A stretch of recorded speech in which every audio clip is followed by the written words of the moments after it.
Hi everyone, Aaron here for Zollotech, and Apple this week released iOS 27 Beta 6 and iOS 26.6.1 to the public.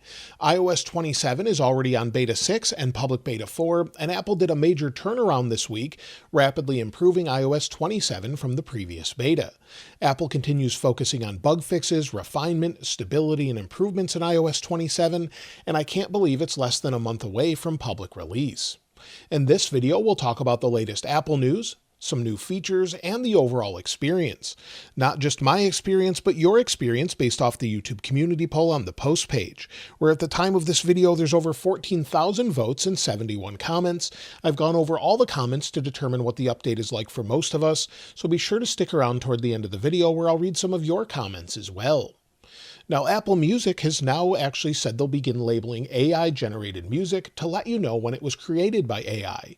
Emails sent to music labels and artists detailed that Apple plans to implement the change, with content being tagged as materially generated using AI. This is great news, as sometimes it can be hard to know if music is real anymore. So hopefully this comes to more things, whether that's video, music, and everything else. It seems there's a new Apple Store coming soon to Boise, Idaho in the village of Meridian. This is according to building permits found in the area. So hopefully we'll see a new Apple Store before the launch of the next iPhone. Apple also pushed out a huge amount of videos on YouTube the other day. This was advertising products, so if we take a look, you can see on their channel it lists the iPhone 17 Pro, the 17, and if we keep going down, you'll see they pushed out all of these within the past 23 hours or so. So quite a few about all of the latest products, and of course we should see a bunch of new products very soon. Now, Apple has supposedly let go of 60 employees on the Vision team. According to Apple Insider, Apple laid off the entire team dedicated to VR development.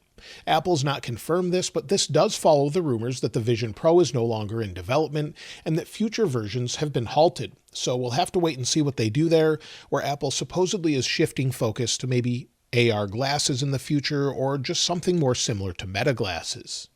Now, Apple released macOS 26.7 RC this week and accidentally leaked a bunch of information or references to upcoming products. The big one was the long-rumored AirPods with cameras that could be used with Siri or visual intelligence. This would help you understand or save information about your surroundings. Aaron P613 on X said, "Here is your first look at AirPods with cameras in action using visual intelligence." So apparently this was found, and maybe it references some future features that we would have where you could save a book, understanding what you're looking at using your AirPods cameras. Now, we're not exactly sure how this would work, whether or not this will change in the future, but it was just leftover code in that beta update. So this, along with references to upcoming home devices and more, were found, so it makes me very excited for what we have in the near future. There's a new Apple Watch activity challenge going live this weekend in celebration of national parks in the USA. So you'll see earning this award is a walk in the park, or a run, or a hike, or a wheelchair push. Just record one of these workouts for 20 minutes or more on August 23rd. So if you want to earn the badges, and you can see those badges here. So again, Mac Rumors found that, and it's coming very soon. Now, the Apple Wallet is getting an update with a few things we've been waiting for, and the first thing has to do with driver's licenses. Many people have wanted this added depending on where they live, and if we go into the wallet, if we go to add a driver's license and ID card, we've seen some states roll this out. However, it looks like it's coming soon to North Carolina. The state itself has announced it's releasing the option soon. So again, the state actually has to set everything up on their end and then work directly with Apple to get this implemented. So that's true of countries and everywhere else. So if it's not added, it's typically due to your local government not working with Apple yet to actually implement this. But again, hopefully we'll see it in more places soon, as you can add your digital ID to make it easier to travel and things like that. Also, while not a feature, the last holdout in the USA not allowing Apple Pay is finally allowing us to use it. Walmart announced that they're actually beginning to accept Tap to Pay on August 24th at some stores, and it should be available at all stores, including Sam's Club, by the end of 2026. In the USA, they're pretty much the only store that wasn't allowing it. They'll allow it with Google Pay as well, and basically they were trying to push you to use their own Tap to Pay to avoid fees, but it looks like it's finally going to roll out. When it comes to new features in iOS 27 Beta 6, someone reported to me that 5G Plus is now showing in Brazil. I know it's showing in the UK as well, so if you have 5G or 5G UC or Plus, depending on your carrier, you should start seeing that enabled. There's also a new pop-up that's been found that has to do with content warnings. So if you have that setting enabled, you can find that down here. If we go under our screen time here, if you go into communication safety and enable this, you can actually have it sort of flag videos and let you know that maybe there's something explicit before it shows it. It looks like they've improved or changed the way it actually pops up once it finds one of those pieces of content. Someone on Reddit posted this, where there's a new sensitive content warning, which allows you to be warned what it could be and then actually view it if you want to, if you're an adult. So that's something that we're seeing now. Also, if you have a saved draft in your mail, within Mail, they've changed the way it looks at the bottom with draft email. So if you have one sitting here, you'll then be able to see that. And again, found on Reddit, you'll see what it looks like now compared to what it looked like before. So it's a slight upgrade as far as the way it looks. Now, this past week, Apple released iOS 26.6.1 to the public, and then they published quite a few security updates. However, a day or two later, they published even more for Safari. So you'll see here on macOS Sonoma and macOS Sequoia, Safari 26.6.1, where they fixed the underlying code or WebKit here for Safari, and you'll see quite a few things that have been resolved here. So additional fixes, such as processing maliciously crafted web content, may lead to an unexpected Safari crash. They fixed it with a memory corruption vulnerability that was addressed with improved locking. So lots of different updates here, along with the CVE number and the person that submitted the issue. So lots of different security updates, so I definitely recommend you install that if you haven't already, whether that's on your Mac or your iPhone if you're on iOS 26 versions. Now, when it comes to app compatibility, many people were wondering whether or not they would work with iOS 27 Beta 6 and Public Beta 4, and that can vary depending on your app. I'll leave a link to an app compatibility list in the description below, where there's quite a good list going over what's working currently. Unfortunately, developers can't push out those updates typically for iOS 27 until closer to the final release. So at this point, some apps may not be working, but most seem to be working, including all of my banking apps and things like that. But again, it can vary, so I'll leave that link in the description. When it comes to app updates this week, well, ChatGPT announced that they have a new plugin on Mac that works with Apple Messages and will allow ChatGPT to draft messages, search messages, analyze conversations, and even send replies. Of course, that's a bit of a security concern for me, or a privacy concern, so I won't be using it, but it is available. The same is true with Meta. They've actually launched a new Mac app that allows you to use AI to use screen sharing along with dictation. So I don't typically run those. There is a Claude version of that seems to be pretty reliable. Since Apple uses a lot of that, I tend to trust that a little more, but again, it's available with Meta and ChatGPT. As far as releases this week, Apple released new AirPods beta firmware updates. This time around, it's version 9A347A. So if we open up my AirPods Pro 3, they're connected here. We'll go into the menu and scroll to the bottom. You'll see 9A347A. They updated on their own, but my case is not updated just yet. So I would expect that to update on its own very soon. Sometimes it can take a day or so. I haven't really noticed any differences. We'll talk about that in a moment. But as far as other releases, iOS 27 Beta 7 could be as soon as this coming Monday. Typically at this point, we're on a weekly release schedule, and however many betas are left, we're not really sure, but it could be 1, 2, or 3 at this point. Based on what we've seen in the past, I would expect maybe Beta 7 on the 24th, Beta 8 on the 31st, or possibly the RC. So we could see Beta 8, then the RC, and that's pretty much it. Now, we don't really know that for sure. We could be very close to a public release. Again, we're waiting for Apple to send out their invites. But at this point, I would expect the public release to come sometime in mid-September before the iPhone 18 launch. So typically that's what we see every year if Apple continues to do the same thing. Also this coming week, we could see the Apple invites go out to media and press. So if that happens, we'll get the specific date, when to expect the actual event, of course, and then we'll have more of a better idea when to expect the update to come out to the public, along with maybe the launch of the next iPhones. And speaking of the next iPhones, we're only a few more weeks away from seeing the next iPhone if Apple does hold its event like it does normally every year. iPhone 18 Pro, 18 Pro Max, and iPhone Fold or Ultra or whatever it's going to be called is expected to be shown, and the iPhone 18 Pro Max this year is said to be gaining a camera upgrade specific to the Pro Max model. This is according to leaker Ice Universe.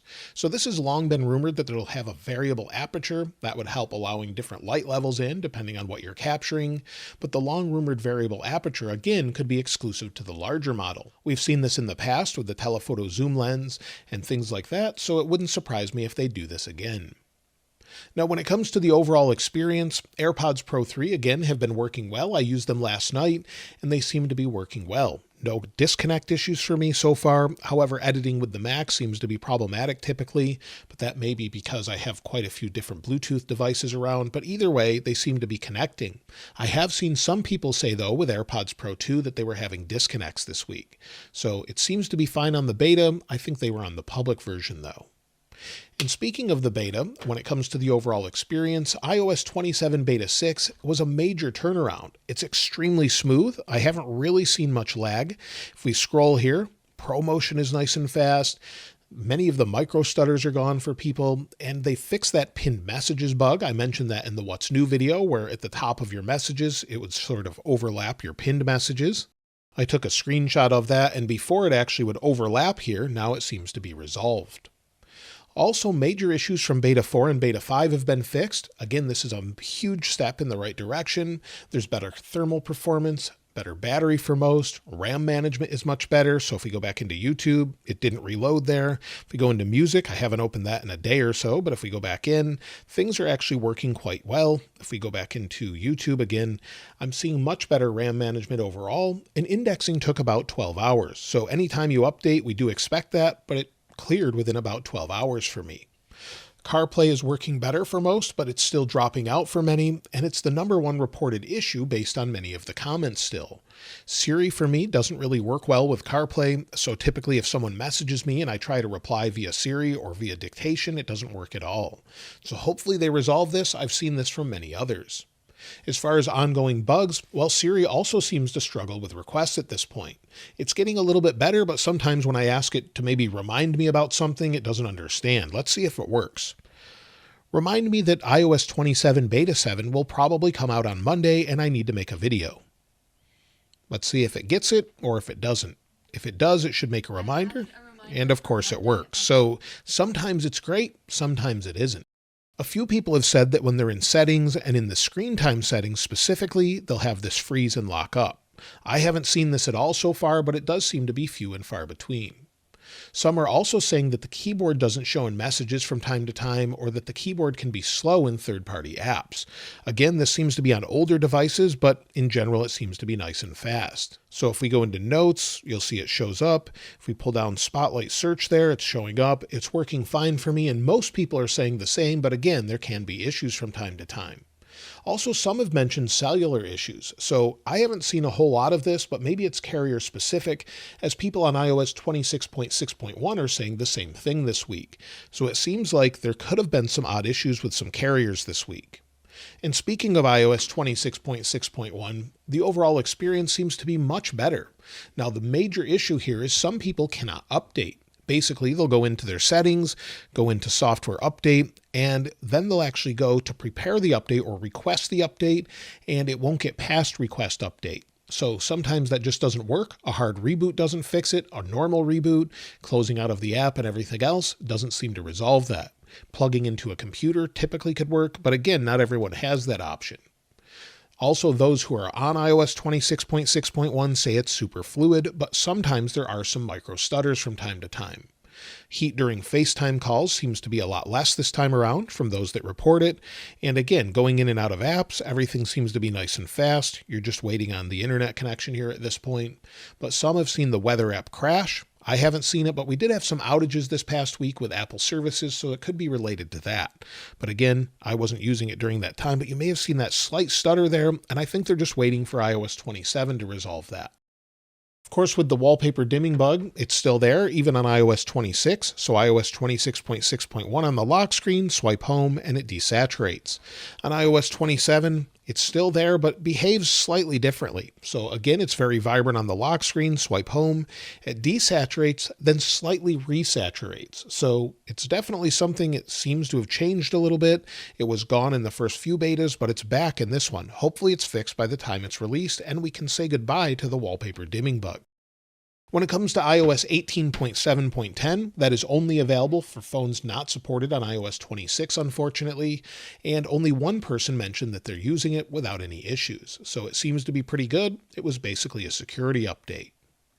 When it comes to heat and thermals, well, the overall heat and thermals seem to be okay at this point. It is a little bit warm, but let's go ahead and run benchmarks and take a look.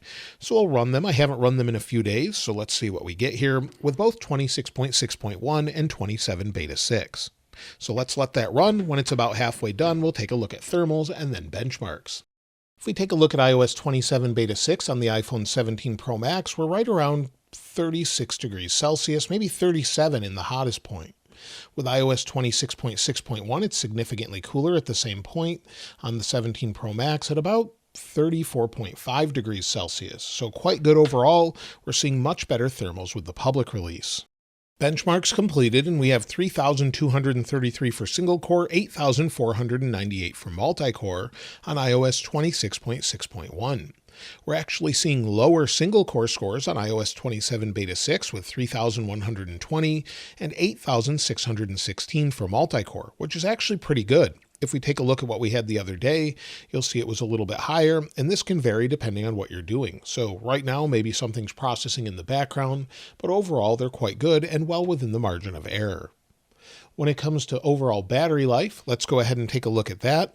First, we'll take a look at iOS 26.6.1. Thanks to Cameron for sending this in. This is on an iPhone 17 Pro Max. He said he wasn't on Wi-Fi most of the day, so he had 7 hours and 17 minutes of screen active time, 15 minutes of screen idle time using 79%.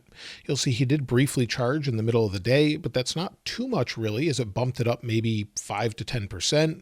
So decent usage overall, especially for it just being out on Monday. It could still be processing in the background, but overall it's pretty good compared to 26.6. In fact, 83% of users on iOS 26.6.1 report improved battery life. With iOS 27 beta 6, I've been using it full time on my 17 Pro Max, and if we go to battery health, you'll see I'm at 100% with 167 cycles, and if we take a look at battery usage, under usage, it's been a little bit different this time because I've been charging while I was in the car. So on Tuesday, for example, you'll see that over and over. But today, I've had 1 hour and 8 minutes of screen active time, 54 minutes of screen idle time using 20% of the battery. Typically, I'm getting about 5 to 6 hours of screen on time, depending on the day and depending on what I'm doing. So overall, it's okay, but only 56% of users on iOS 27 beta 6 and iOS 27 public beta 4 report better battery life overall. For example, thanks to Abhishek for sending this in. This is again on iOS 27 public beta 4 on an iPhone 16e with 92% battery health. He had 6 hours and 16 minutes of screen on time, 40 minutes of screen off time, and used 81% of the battery. And you'll see charging and using it at the same time for a little bit. But again, on a 16e, that's quite good. Now, if you're wondering if you should install iOS 27 beta 6 or public beta 4, absolutely at this point. If you're on beta 5 or previous public betas, this seems to be a huge upgrade and a big turnaround like I mentioned before. So it's definitely a nice upgrade. And again, if you're on 26.6 or earlier, definitely install 26.6.1. You'll have added security updates, and hopefully they've included those in the betas as well, but Apple doesn't really say anything about that. When it comes to overall storage, let's go ahead and take a look. We'll see if anything's changed. But again, we'll go to General, iPhone Storage, scroll to the bottom, and you'll see iOS is taking up 33.67 gigabytes compared to 21.98 on the public release. A lot of that also is Apple Intelligence, where it's 17.63 gigabytes. It's definitely taking up a lot of space, and hopefully some of that will be optional for those with less storage. So not much of a big deal if you have maybe 512 or higher storage, but if you're using up a lot of your storage, that could be an issue in the future. When it comes to the overall experience and what you have to say, let's take a look at some of your comments. Chris Parmer 4983 said, patiently waiting for public release for iOS 27, curious if the cellular connectivity is better than iOS 26.6.1. I've been using iOS 26.6.1 on my iPhone 17 Pro Max. Battery life has been good. The standby battery drain has been good, if not great. I easily get all-day battery life with moderate use. Overall performance has been smooth and snappy. My one gripe is I have with cellular connectivity. At times it's an issue or definitely could be better. Arafat1689 said, iOS 26.6.1 running flawlessly for me. Okay, my iPhone 17 Pro Max. It is very stable, super smooth, and only minor bugs that are not worth mentioning. The battery life is just incredible on this update, the best I have had in a while. Pitbro says, I am very happy with Beta 6 compared to 5. Battery life hasn't been fantastic. Other than that, it's been great. 17 Pro, iOS 27 Beta 6. Marvin FCB 5369 said, updated to iOS 27 Public Beta 4 yesterday on my 14 Pro after having lots of doubts, and what can I say? It's super smooth, super stable, and even this beta seems to be better than iOS 26.6.1. I love it. CM51 Pro said, iPhone 17 Pro with iOS 27 Developer Beta 6. As time goes on, it seems like I've been getting better battery life, better performance, and fewer bugs and glitches than ever before when I first bought my iPhone last year. Zayn Alizadi 4G said, hi Aaron, I just installed iOS 27 Public Beta 4 on my iPhone 13 mini with 93% battery health.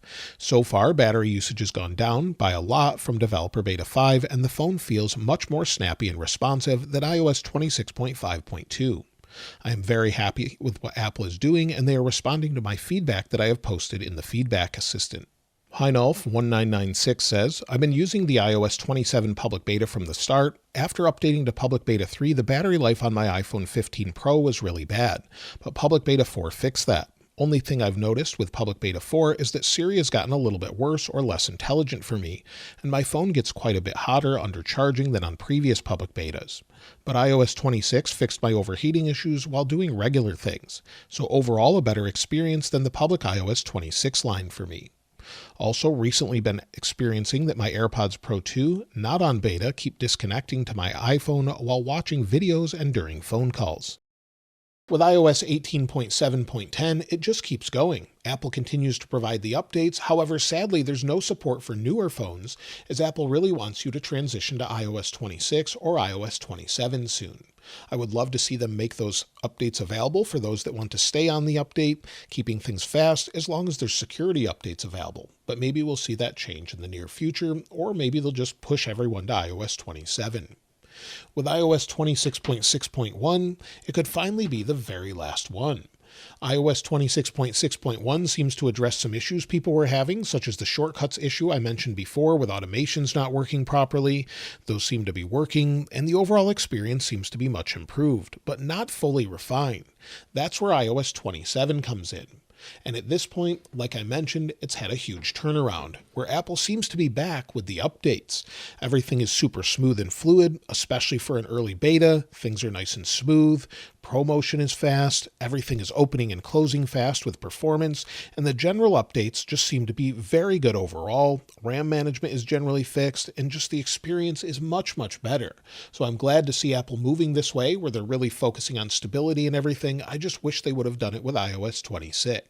But at this point, iOS 27 is looking great. So that's everything with iOS 27 Beta 6 and iOS 27 Public Beta 4, as well as iOS 26.6.1 and iOS 18.7.10. I'm looking forward to the final betas in the RC to see where Apple goes with this and how much better it can actually get. Let me know how your experience is going on your iOS 27 or iOS 26 updates in the comments below, and of course I'll link this wallpaper in the description like I normally do. If you haven't subscribed already though, please subscribe, and if you enjoyed the video, please give it a like. As always, thanks for watching. This is Aaron. I'll see you next time.